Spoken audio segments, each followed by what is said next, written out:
ikaw ay hindi sanay sa araw o yung taong gising na gising sa gabi, ay bagay na bagay kang tumira sa buwan. Dahil dito sa labas ng kalawakan ay madilim ang kalangitan, mapaaraw man o gabi. Hindi ito gaya ng sa Earth na nagliliwanag ang kalangitan.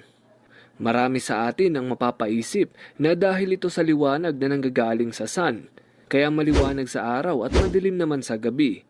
Well, ganun lang kadaling tignan pero mas komplikado pa ito. Bakit nga ba itim ang kalawakan?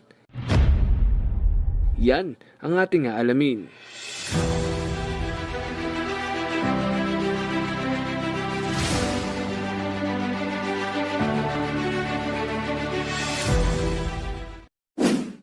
Hindi na tayo magpapaligoy-ligoy pa mga kapantas. Ang tanging dahilan kaya itim ang kulay ng kalawakan ay bakante ito.